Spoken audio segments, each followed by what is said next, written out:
All right, welcome. I'm so glad everybody's joined us. And we're here today. I'm Pat Peters with Decatur Public Library, and we're here with Ken Atkins, who is the author of The Silent Son: What a Mentally Handicapped Child Taught His Struggling Father About Life, Love, and God. So, Ken, welcome. I'm glad to be here. So glad you could take the time to join us. And I want to just jump right in and just ask you to tell us a little bit about your background, where you come from, what brought you where you are. So I come from just about, I'd say, as the crow flies, about 2.5 miles to your southeast. I grew up Oh, on a dairy farm on 730 south of Decatur, okay. where the South Martin Branch development is being built. That was our farm when I was a kid, and so we had a dairy farm. I went to Decatur schools. I was the sixth of seven kids, and graduated from Decatur. Went to North Texas University, got my degree, and came back to Decatur and spent about 4 years teaching school there. I was taught English and journalism at the high school. Uh, in the new school, what we call it, the new school, is the one right up behind the library there, right? Sure.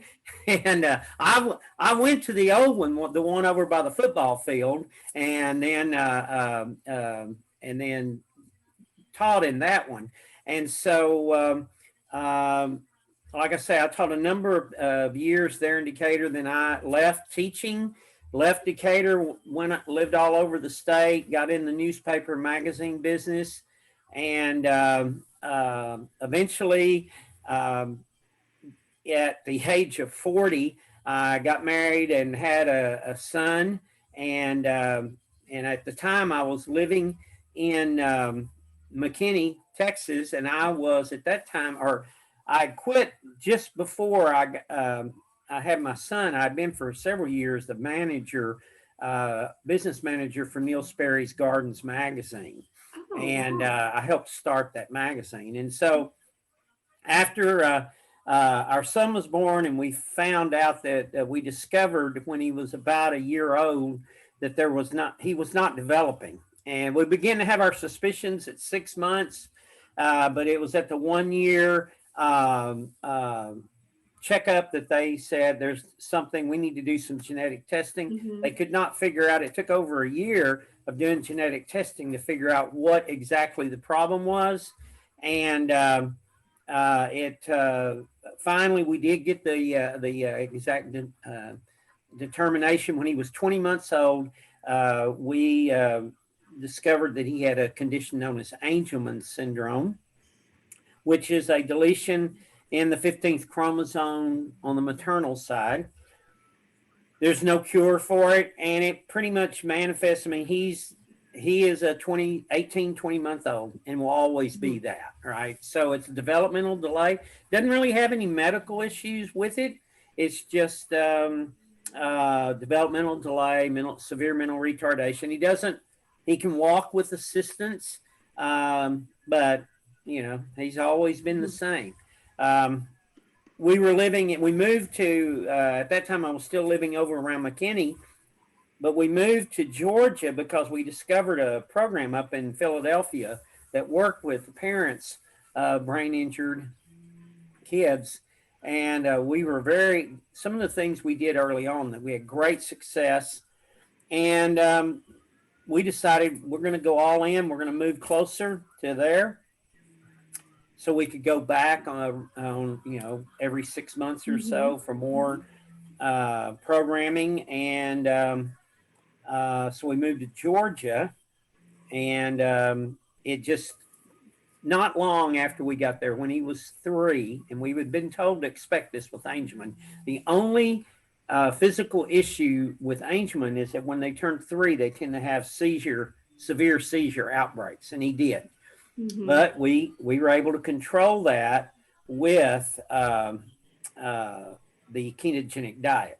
Drugs controlled it, but the drugs to control it, it Hmm. just made him into a zombie.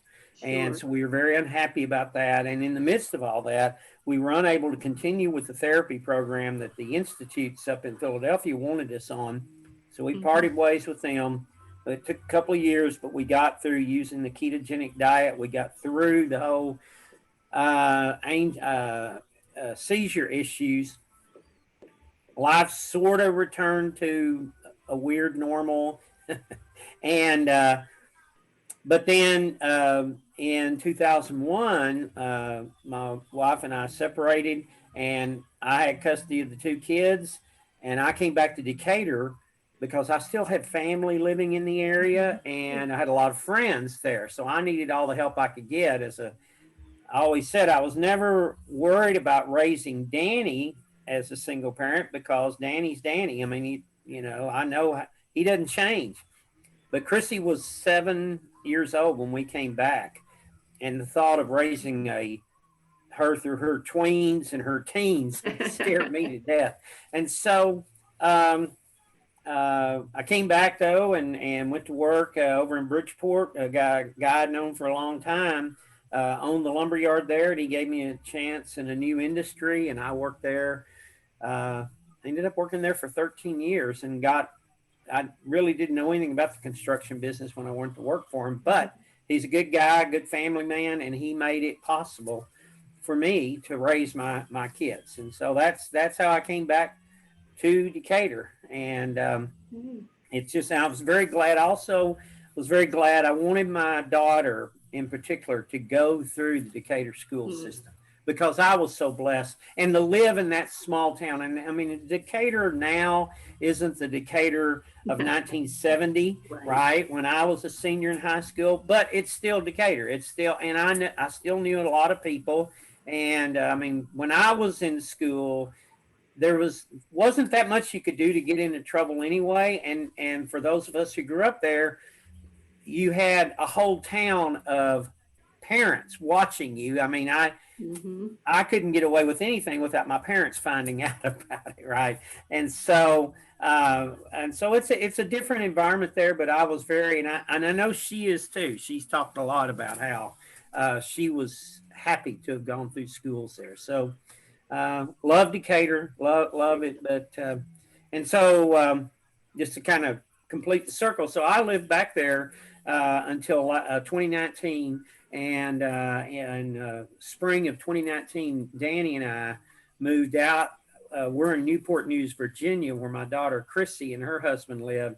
Her husband's in the Navy, and he works in the shipyard. He is rebuilding and helping rebuild a aircraft carrier.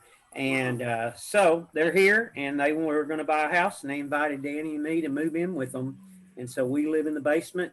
I'm the opposite of the rest of the world. Most millennials are moving in with the parents. I'm the parent who moved in with his millennial kids, right?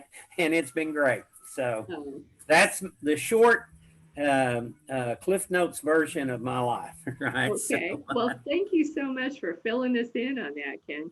So tell us why you decided to write your story. Kind of what was the turning point that for you said, I need to write this down? And then I'd really like to know if you think you would have been ready to write this book maybe 5 years ago, 8 years ago, 10 years ago. Well, I actually started writing it about 9 years ago, right? Okay. I started on this book, because of the last 5 years that I was in Decatur. I left the lumber yard. I worked there 13 years, and then I left, and I worked for one of my builder customers. I went to work for him, and so I'd started the book though when I was still working at the lumber yard, and I did it just because I grew up in a family that were big storytellers. My dad was a great storyteller, and that had a big impact on me. And I grew up loving him, and we were all, with the exception of my oldest brother and my little brother, out of 7 kids, 5 of us got degrees in English. Oh, wow. So when we would get together for the holidays, it was just wonderful. And it was sometimes hard to decide between, I mean, it was hard to determine where our family stories left off and Faulkner's stories came in, right? Because we seem to be living a Faulknerian existence out there on the farm, right? So, um, um, but yes, I just grew up with a love of stories. And I, being in the special needs world is a kind of a unique, it puts you in a different category.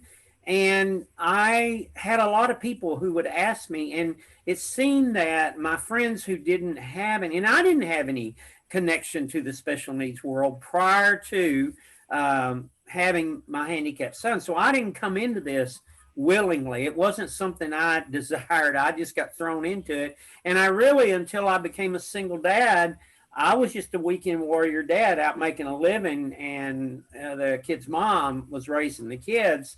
But once I had to, that wasn't an option really, then I really poured myself into it.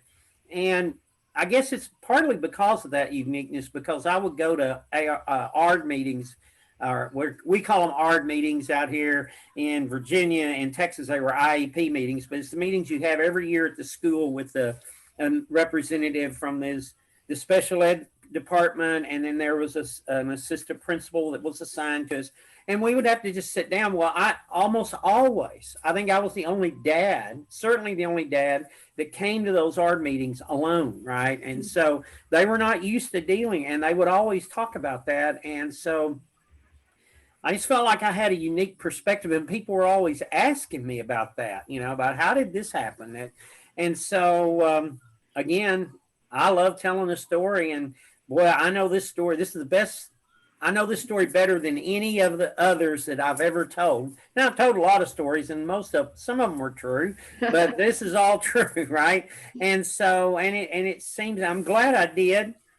But yeah, when I decided about 8 years ago, it's time to start writing this story. By that time, my daughter had gotten out of high school and college, and was actually, she was off at college. And so I just felt like I need to start working on this story, and I had to finish living it, but I will say that a big part of my book has to do with my recovery.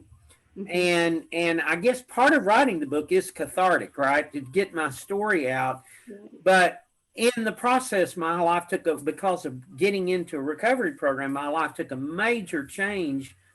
And then I felt like I need to write this story to share that there is hope, because being it's the isolation of being a caregiver.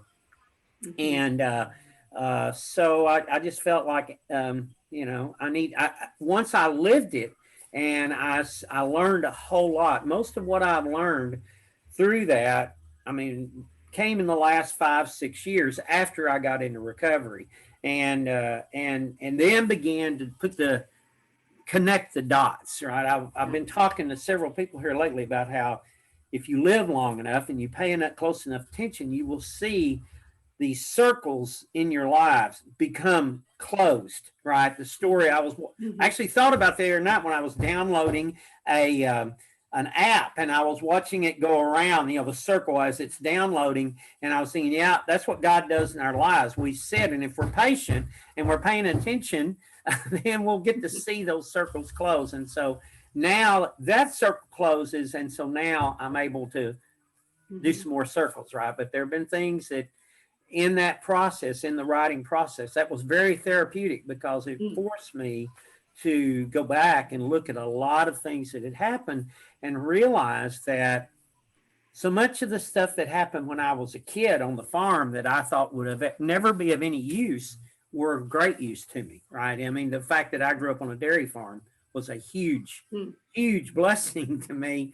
That dealing with all that responsibility and the monotony and just the daily grind of it, it served me very well, right? So that's great. Well, tell us a little bit more about your writing process. I know after having read the book, I know that your days are pretty full anyway. So tell us about how you, once you decided, okay, this needs to go onto paper, how did you decide this is how much time I need to spend, or this is a routine, or tell us about that process for you. Well, so when when you're a caretaker for somebody like Danny, you have a lot of dead time, right? Mm. Which you got to fill it, because he doesn't need hands-on care, but he needs somebody to be around, right? Okay. And so uh, uh, I had time to kill, and that's as part of my how I got into being a closet alcoholic, is because I would just sit and I had nothing to do on a Saturday night but watch TV with him, and he's wanting to watch SpongeBob, and I don't care about SpongeBob. So I would just, or he's watching a movie that I've watched so many times that I know all the movies, right? That I just started doing it, and I spent about 10 years in the newspaper and magazine business. And so I'm a stream of consciousness writer, in that, I mean, I don't do a lot of, putting in outlines or sketching out. I just sit down and write. And so what this is, the book is really a collection of memories, of stories. It's just a collection of stories of things that happen, and then and they're pretty much, yes, I did have to go back. I actually wrote the book, and what I thought I'd written a book, and then I came back and realized I had a guy, a literary agent, tell me, "Oh, well, nonfiction book, you're looking, it might be 60,000 words." And at that point, I had about 30,000. I'm like, okay, I guess I need to go and flesh this out a little bit, which was good. That was the main editing I did, though. I did not work with any editors. I worked with copy editors at the end to help me catch stylistic issues. But really the only editors that I worked through in this process were the kid's mom, and because she knew this story as well as I did, plus she's a part of it, and I told her, I don't want to write something here that you totally disagree with, whether it's about the kids or about you. I want to be fair here. So I let her edit it, and she was a great help to me. She's also really good at, she's a publication editor, so she caught stuff.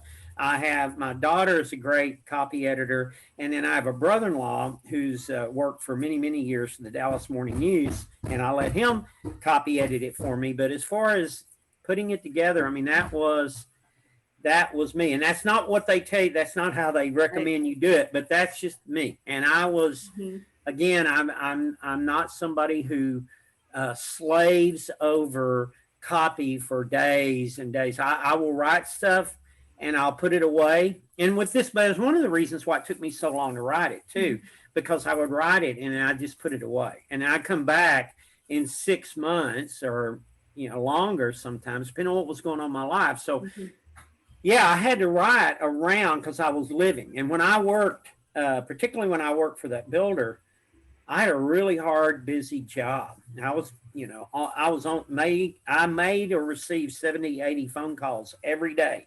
I drove 800 to 1,000 miles a week in my truck to jobs every week, right? So I was busy. I was on the go. So yeah, it was a but it played out, and in a way, it's almost like when I read the book now, looking back on it, I know how it worked. It seemed like I don't see how I could have written it any other way. I had to live it, right? As it truly is a stream of consciousness book, because as things happen, it almost like it happens, and it was written in real time. So, like some of those chapters at the end were written almost within days of them happening as I was getting ready to move. The last chapter, when I'm having the crazy conversation with the state of Texas about Danny's benefits, I mean, that was months before I headed out here. So yeah, it's and so consequently there may be another book down the road, because the story goes on. And that was really part of the problem too, is I got to have a cutoff. I need to have an ending point. Got a You see cameo that? appearance right there. Danny just There he is. destroyed my Hi, Danny. background. This is a stream of consciousness Okay. podcast too, because you get to see my life, how it goes, right? So, any rate, now I've lost my train of thought. That's okay. That's okay. Well, can you tell us at what point you decided, I've told this story, somebody needs to read it. And who is that? Who is my intended audience? Yeah. Who am I writing this for? Right. So that was a big issue. I mean, I wrote the book really without, excuse me, I got to see. Okay. I'm sorry. My son's over here doing something. I'm trying to figure out what he's gotten into. You let me know. I had to write the book. Again, it's just the way I write. I write what's in my head, right? And I don't think about, okay, it's not like I'm writing a letter, to a specific audience, right? I'm just writing this story. I'm going to have to deal with this. Okay. I'm sorry. All right. You ready? We're back. Mm-hmm.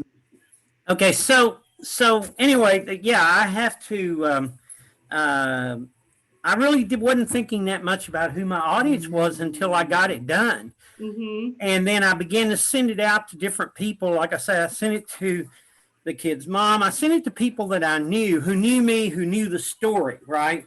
Right. To review. And like Sherry Hewling, who wrote the foreword to the book, she was somebody I wanted to read the book because she was Danny's therapist in school.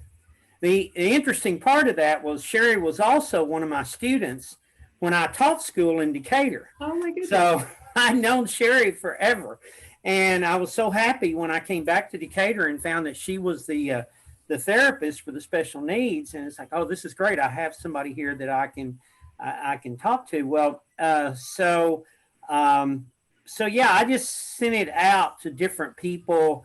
Who a couple of the pastors that at our church, I gave it to them because again, it is a story about my life within the special needs world, but it has a much bigger message, right? And it's about redemption and just dealing with life's problems. Mm-hmm. It's so interesting to me that as I'm one of the terms that I talk a lot about in the book is your new normal. When you find that you have this crisis and that becomes your new normal, it's not something that's just going to be here and gone. It's not like you're a flood or a tornado or something. This is something that's life-changing, right? Right. Well, everybody uses that term now because the pandemic, we're all talking about the new normal. And what does that mean? And so it's ironic to me that my book is coming out in the midst of this thing that's happened to the whole world all at once, all at the same time, right? It's I did a podcast with another author the other day, and she's written a book about her recovery from cancer and how that, the day that she found out she had cancer, it's almost like that AD, after BC AD, right? That you measure time based on before you got that made that realization, got that diagnosis, and so it changes. It's not, like I say, it's not just an event, it's a paradigm shift. And so the whole world's dealing with that. And so anyway, so I tried to get people to read it who knew me and knew that and who just could give me feedback on, because what I was really looking for from the beginning is, have I written a clear story? Is it clear what I'm trying to say here?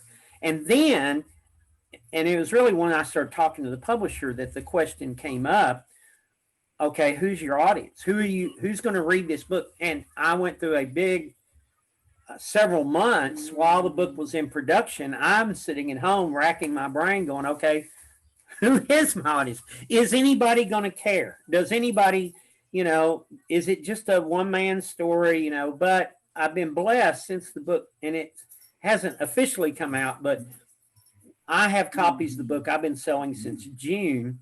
And most of the people who bought the book are people who know me, but it's affected a lot of people beyond just people with special needs or even caregivers, right? It's affected, its message is more universal, and that makes sense to me. It's not that I'm a great storyteller or anything. Our stories are universal, right? And I'm just pleased that I've written a clear story that makes people think, no matter, and that's really what I want. I want people to think about where they are and what their story is, and what they might gather.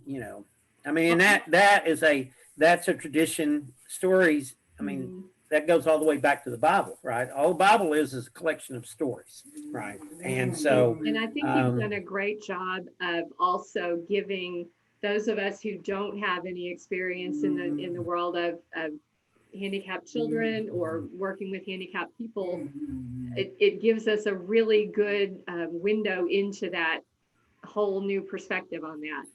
I think that's one of the things it certainly does.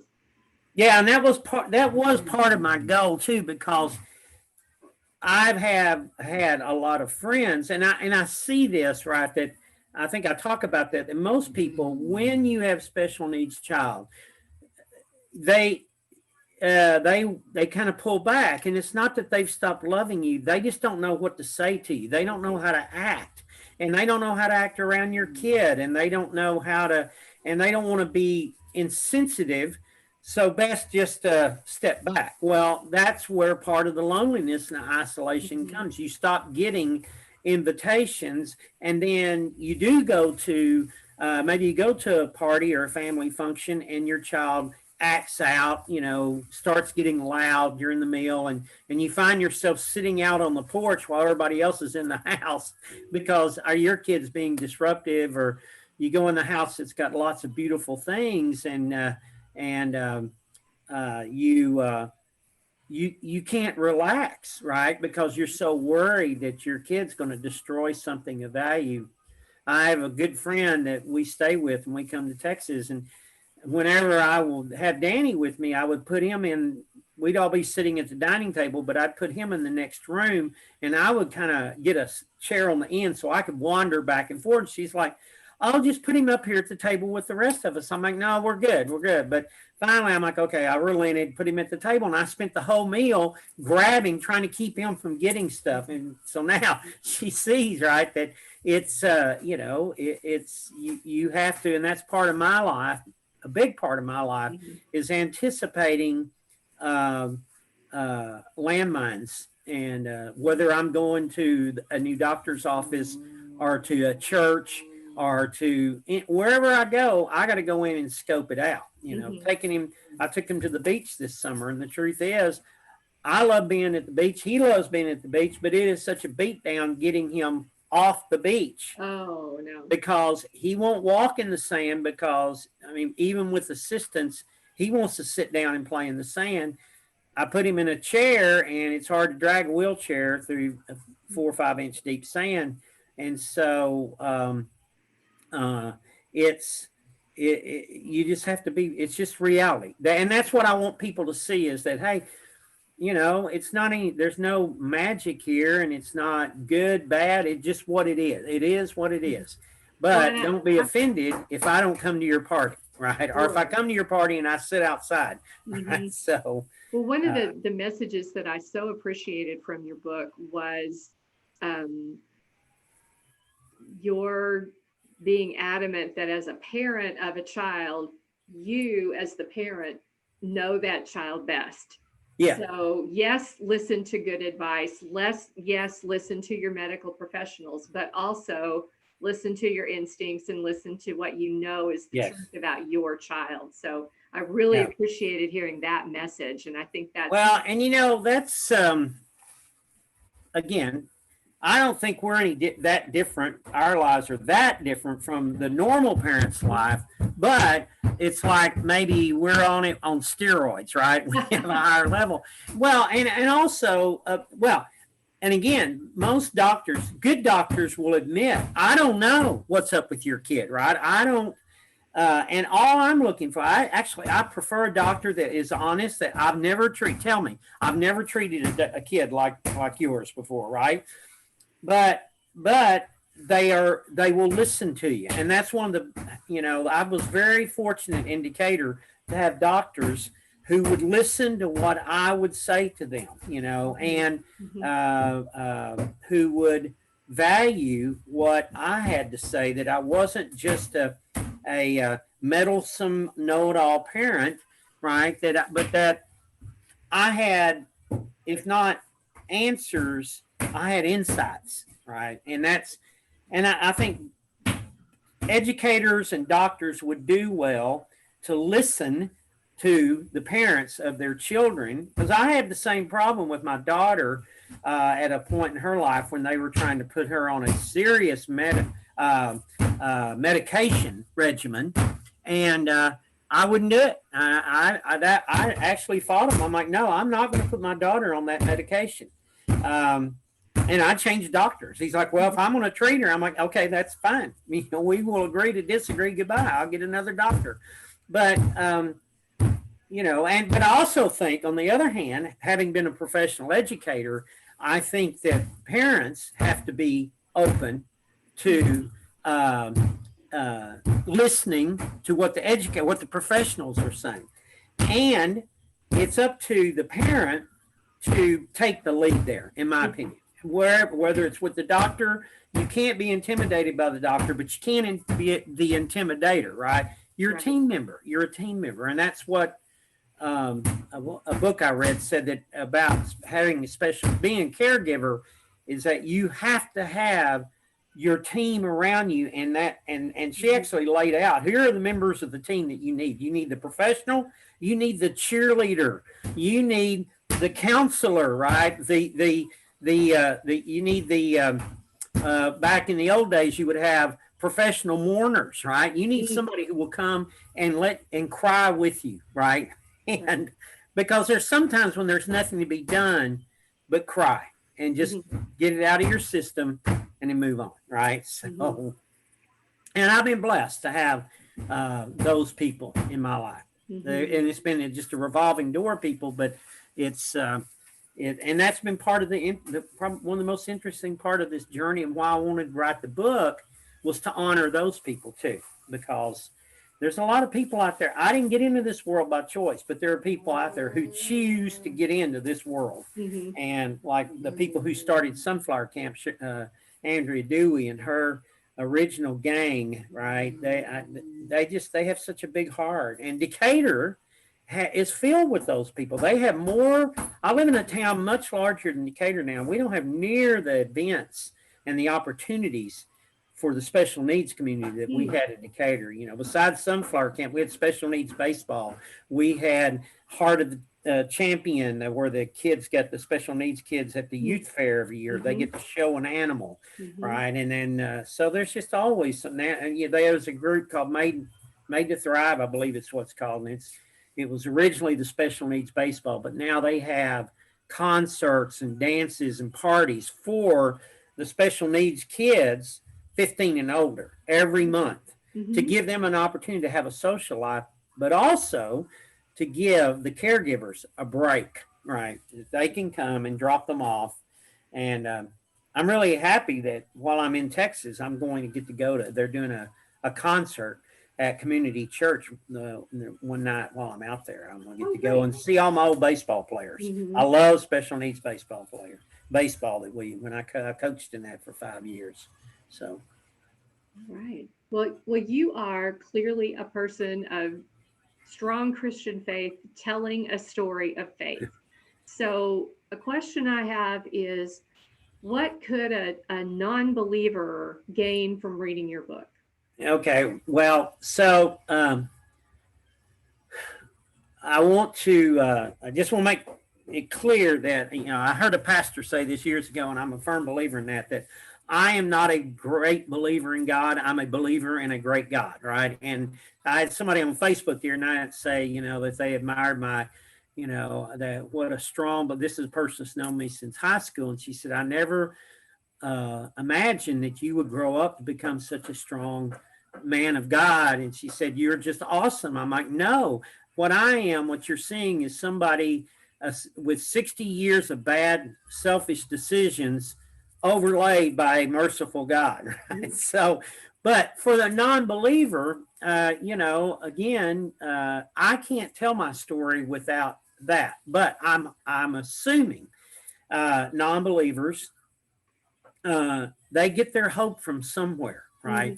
And they're even, because I will say this, all the good people that I encountered, the nurses, the aides at school, the teachers, the therapists, the counselors, Christianity was never part of the conversation, right? It was not based on, oh, we'll be nice to you because you're a believer. No, you're just, and again, we're just trying to, I don't live out my Christianity with Danny so that I can make other people Christians. I live it out, my Christianity with Danny, because I do things because I'm a Christian, not so I can make Christians out of people. And if they choose it, that makes me happy. If they, but I would say that, wherever you are in your faith walk, whatever that faith walk is, you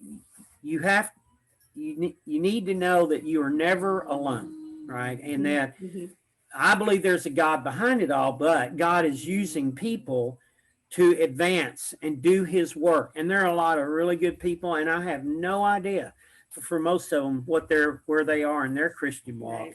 It's just so I hope that my faith doesn't put people off, that because it doesn't, you don't have to be a believer to be benefited by the people you will meet in this world, right? So, and it's we're all in it together. I mean, there is no I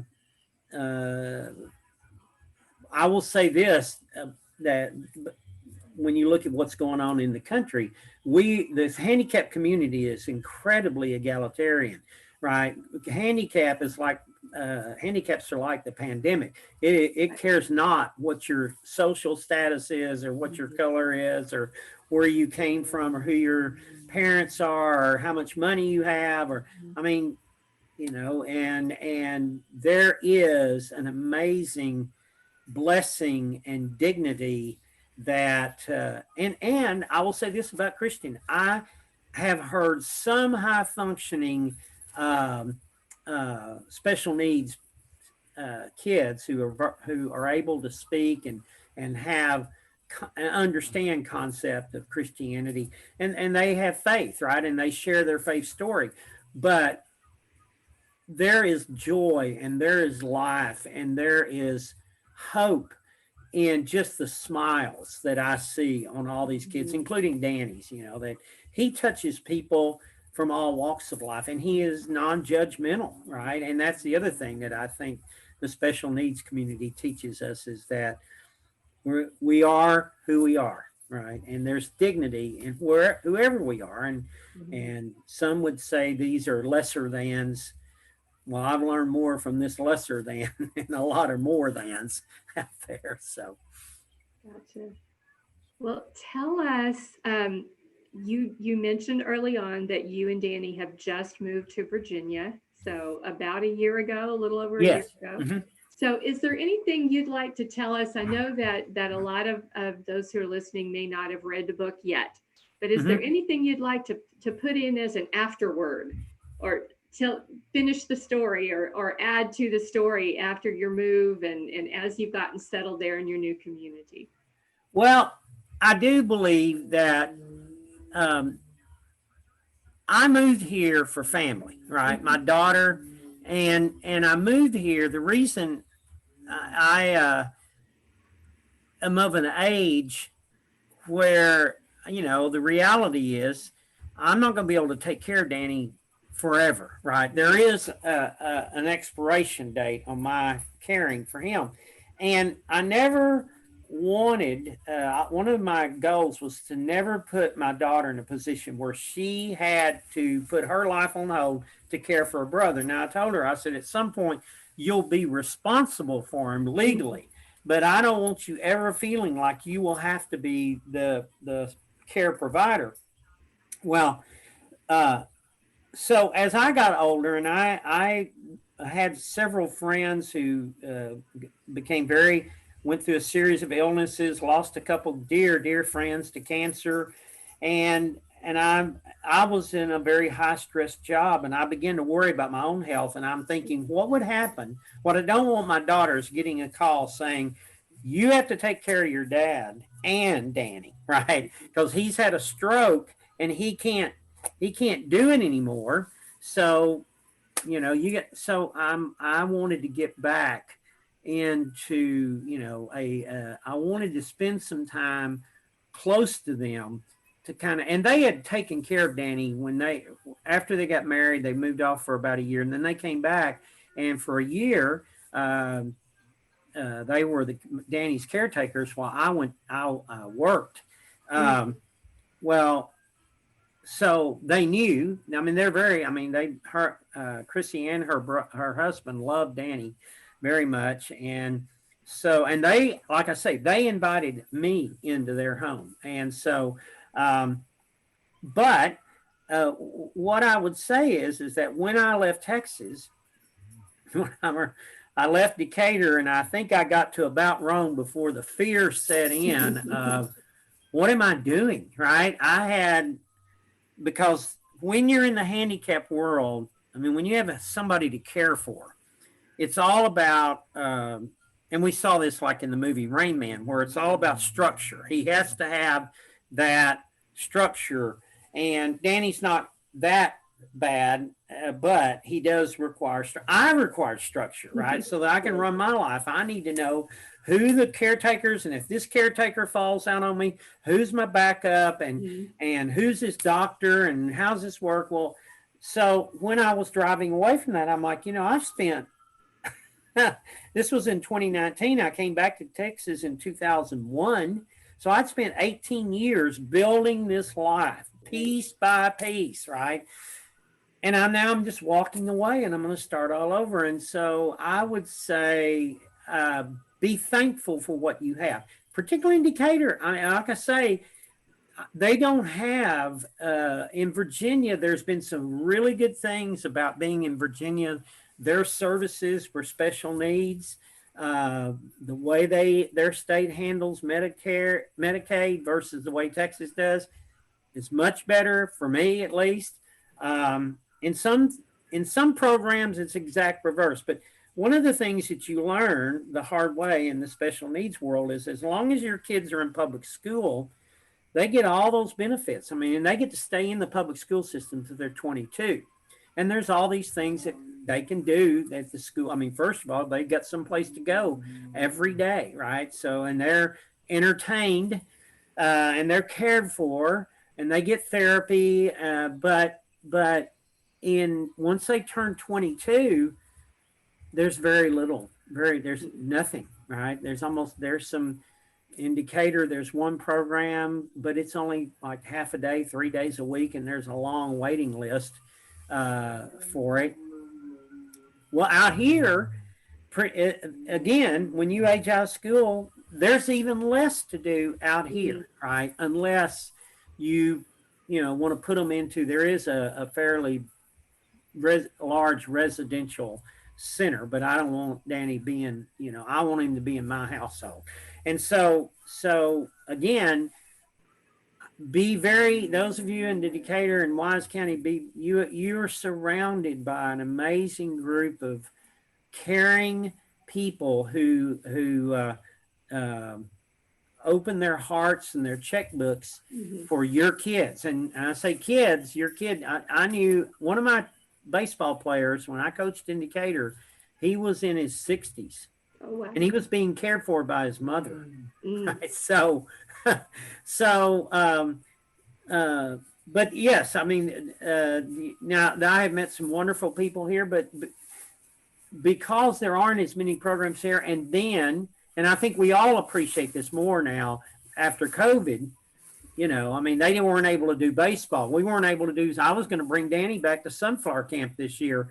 They didn't do sunflower camp because of the pandemic. So I think we're all going through, you don't realize how much you appreciate something until you don't have it. And so that's really, would be the only thing. I mean, I love Texas, but financial, from me standpoint, I mean, the state treats me up here 100% better than Texas did, right? So it's just weird how different states have different laws about the same program, but it's administered by each state. So, and I will mention that for those of you who've not read the book yet, Ken does a great job of kind of talking about some of those, not just the how do you care for this child, or how do you care for your other children, or how do you get along, how do you recover from an addiction, but also just how do you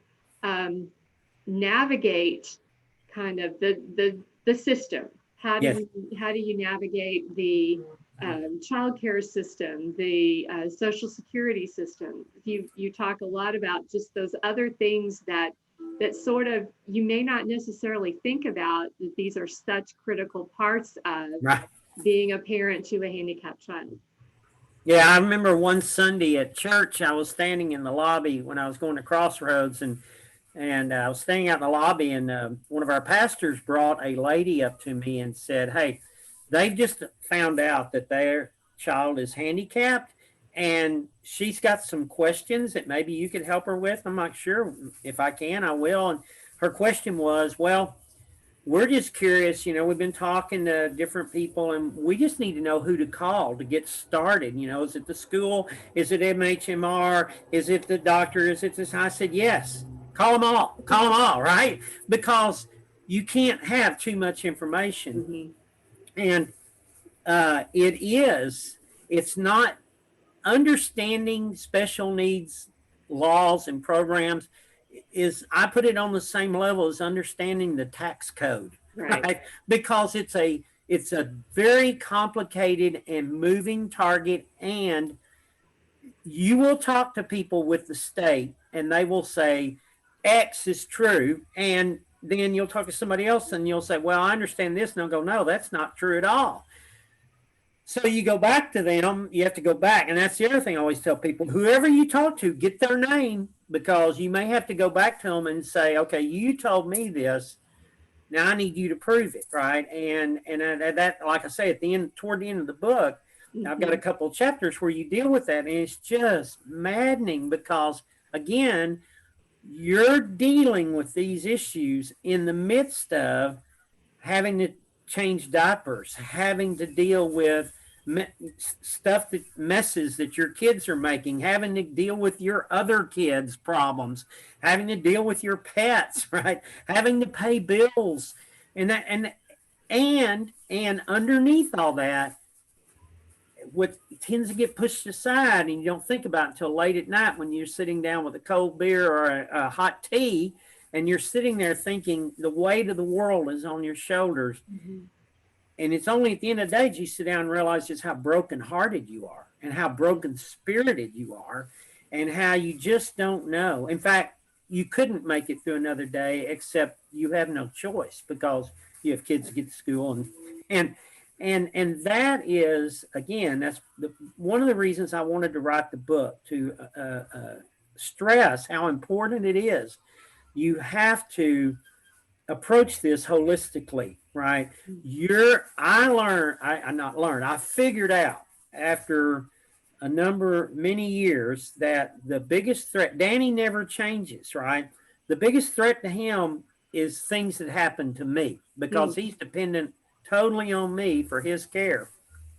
He's also dependent on me to make good decisions. So if I'm not taking care of myself, if I'm physically or mentally or emotionally or spiritually, dead, then I can't do for him what needs to be done. And so it can be overwhelming, and it can be overwhelming in its monotony, because again, you may you go through periods, and I haven't had to deal with this for a long time, but like back when Danny had the seizure issues, where you are literally, it's life and death. You're praying that you're going to get through the next day, the next week, right?